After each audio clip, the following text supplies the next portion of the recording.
Interesting pick because I mean you see a level 100, you think it would be his main. As of recently, he's been kind of playing Tesca, and I mean he's played the Tesca in Winner's Side, and I remember watching that matchup for Winner's Side to get into Winner's Side top 8 against him versus Error, and the Tesca wasn't really working out against Error Code, and now he's been I guess he swapped from that ground pound catches. That's wow. Well, that's a good way. Like that was really solid zoning. Like Blaze kind of was put in a bad situation and could not really avoid it. And now once again off stage, Blaze coming back there does make it back this time. Hubworth taking 2 quick stocks, and there's the D thing to catch. Hold on. So when I said Blaze was there, maybe now SAPT really says I disagree, and there's ground pound. SAPT will not get back, and so Blaze does equalize the stock. Wow, SAPT coming out fighting. I mean, coming out... Taking a stock early, and then almost taking a second one, but Blaze was able to get back. Coming out fighting is an understatement. SAPT came out blazing from the kitchen. I mean, just instantly taking that first stock, just annihilating Blaze's first stock, and then the damage that we're seeing being racked up from SAPT is just insane. But speaking of damage being racked up, Blaze just seems like they have the download with the side going for the unarmed haymaker, but gonna punish that recovery, and just like that with the lands there, leads to the knockout. And you're seeing that SAPT is going toe-to-toe with one of, the best Spirit World members that we have today, Blaze King. Right. Or Blaze. Absolutely. I think just like, I wonder if it's the sort of thing like it might win game 1, but SAPT's gonna have to work a lot harder once Blaze figures out what's going on. Yeah. So we're already kind of seeing that a little bit. Blaze does take the stock there. Just like, I know it could be a bit tough to adjust to some of these tactics if you've never seen any of this before. Right. But what separates like the really good players is that they are able to really do that adaptation. Right. So you maybe take a game or a stock with this cheeky thing, but you don't lose the set. Right. And that's what we're kind of seeing here from Blaze, where, slowly but surely you're seeing that he's kind of adapting a little bit. He's not falling into these moves that SAPT is throwing out. You're seeing that he's going for these satellites, but it's not connecting. There we go, that satellite's going to connect. He goes for the nair, but it doesn't connect with that. Blaze is looking to kind of just hold the center stage a little bit. He gets the Sair, building the damage even more, but still, it's a nail biter. I'm not sure who's going to be winning this one, but this two-piece combo does connect. Blaze still hunting for the knockout here. It's the last stock situation. Everybody's deep in the red here. Going for the down signal. Punish from SAPT. Blaze throws out the weapon, and is that enough? Goes for the unarmed combo, but SAPT lives another day. Picks up now the gauntlets. Not able to get anything off side life. So this is really close there, despite that. I think Blaze just really trying to play really well into that aggression that SAPT is doing. Extremely aggressive Orion, but that will finally take it. That's game 1 for Blaze. Yep, and you mentioned, just that mid-game adaptation coming in from Blaze, and you definitely saw that. Look at how this first stock went. You just see an Enlight just confident ground pound, and that's all it takes to lead to the knockout. But immediately you see Blaze answered back and just locked in, and his last stock was where he locked in with 93 seconds over on that last stock. And what do you got to say about that first game? That first game was definitely a shocker to me. You look at the seed as well too, seed 18 versus seed number 2, and to perform so close, it's insane. Right. Well, I think it's just a surprise factor very much here. I think if Blaze wants to demonstrate that having the technical superiority, I think if you just neutralize that surprise factor, adapt to it, and just let your technical superiority shine, you'll take the set. So SAPT needs to come up with other sorts of things to muddy the waters to make it unusual gameplay, muddy the waters to at least give themselves a fighting chance. Yeah, good call out there, Jaguar. And we're going to be getting into this game 2, so let's see. We saw such an amazing start coming in from SAPT there, and was able to go even, basically, with Blaze. Like I said, one of the top, Spirit members here today. You look at some of our in-house tournaments in the past, Blaze King recently winning the Spirit Wars number 3 tournament, and now you're seeing that, Blaze is, going in.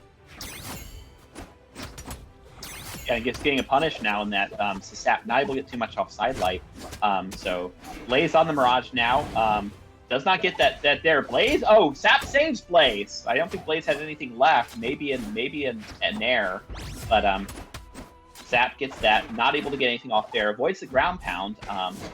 And avoids the cheeky end sig. And there's a ground pound there. That is enough for Blaze. So Blaze playing Sap's game, and Sap seems to be having the better of it in this first stock. Yeah, it's like I said, pretty crazy to see SAPT, a person like SAPT. I mean, I haven't seen him play a lot in these tournaments, but for him to be fighting Blaze, I mean, he's going over to this pick of Mirage. You know, I haven't seen him play Mirage, but I'm sure he would have, I mean, some sort of experience with it. I mean, you got the Scythe, like I said, the level 100 Mordex we've seen. I mean, definitely the Scythe could, I mean, be... I mean, he can use, it's a shared weapon, of course, between the Mirage and the Mordex, so he's could utilize it for its victory here, but he's still having a hard time to take out his first stock. Finally, he takes it out here, Jaguar, and it's tied up stock position. Absolutely, yeah. Finally, to get off stage in an interaction that's more successful. But Blaze, I think, as long as Blaze doesn't play Sap's games, I think Blaze is just going to have a lot of technical superiority. We're seeing it right now, getting off a little bit there. Getting back on stage here. Not really going for anything too much more. Gets back to stage. Hit weapon throw. Sap does make it back, but still in trouble off stage. There's a dare. Blaze going to retreat and go for the weapon. Hits the stare, but the side sig does not connect. And that G sig connects. Does not. Blaze doesn't go for more after the G sig. That's unfortunate. Yeah. So we have both of them on spear now in the mirror match. Not able to really get too much punish off that there. D-Sig doesn't connect. That D-Sig will. So once again, Blaze off stage. There's a well-spaced dare, and Sap has taken the stock. So despite this, Sap still holding up there. Just playing this hyper-aggressive play style to really and really seeming to have Blaze seeming to try to neutralize Blaze's trying to neutralize what Blaze is good at. That GCN sig there, and no options left, so Blaze is able to get a free ground pound for the KO. So we're actually about even now. So we are on the third stock here. So Blaze picks up the Scythe this time, and we once again have an off-stage interaction. Avoids the ground pound. Dare recovers back into the wall. There's Enlight recovery at Nair. Yeah, not able to get too much movement, so he only gets a dare punish off on that charged side sig. So the recovery catches the dodge, another recovery, and so we have we have him about equal going into there. Sap with a good soft read. Blaze picks up spear again, dodges the stare, another recovery, nicely spaced stare. Does a side sig, they were up in the air, so it didn't really have a chance of hitting. That's an NSIG catches the D-Light, so Blaze there, Sap there, weapon throw, recovery hits, so Sap is back. Sap's the only one with the weapon, so has a bit of advantage. The Sarah won't be enough to take off there. Blaze gets back, Sap isn't able to punish, breakdance off the side, won't be enough, and that Sig will take it. Wow! Wow! Wow, indeed, because you're seeing that, I mean, Blaze with just such a narrow victory. I mean, you look at the damage per engagement, 4.5, 4.2 coming in from Sap, only a 0.3 difference, and it just, you look at it, it was back and forth between Blaze, between Sap, and it's just surprising to me. I mean, what do you make of it, Jaguar? It was just such a very close game. Yeah, absolutely. I think it's I think like not the surprise factor for the first stock, but just like really being able to avoid a lot of the stuff there. It's like, I think if I'm Blaze, I know despite my tendency of wanting to go off stage and pull off things with Scythe, I might be a bit cautious about that, but because I want to just demonstrate my superior punish game, and just get a lot of his punishes off and build damage and try to reduce variance so that I can so that my skills can shine.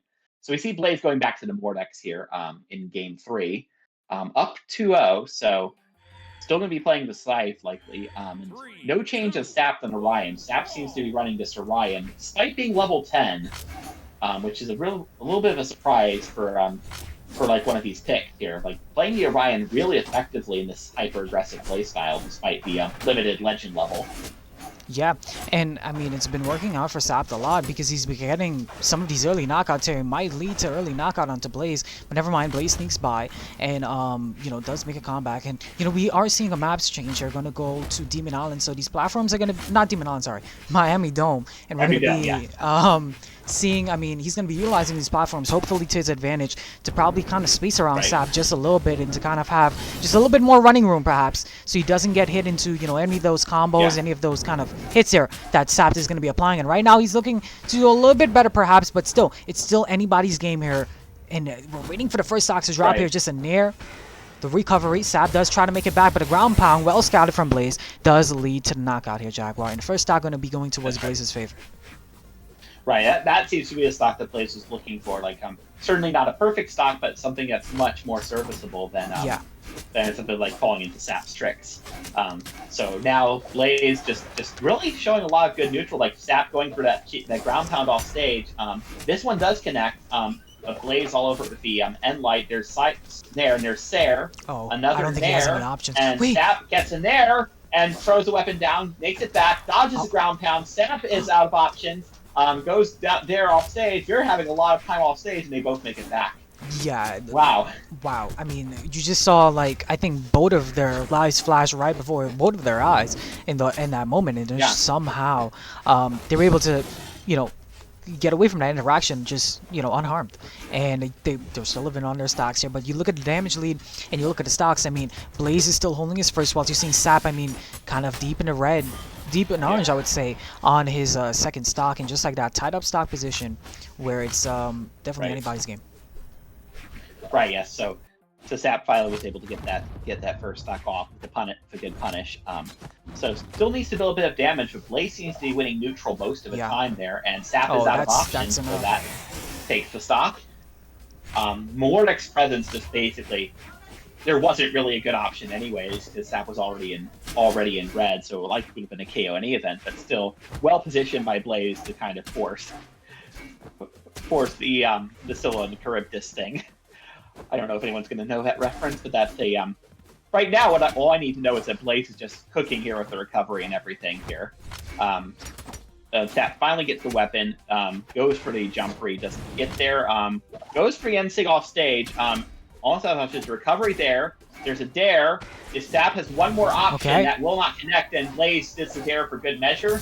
And that's good enough for this game and the set. Yeah, and that's kind of how I expected, you know, some of the games to go, where, I mean, you saw Blaze really just was in the driver's seat for most of that game, but, I mean, you know, still, I would say those two games that we saw, even though this was a 3-0, I mean, those two games that we saw, it was, I mean, Blaze had to really fight for his victory against SAPT.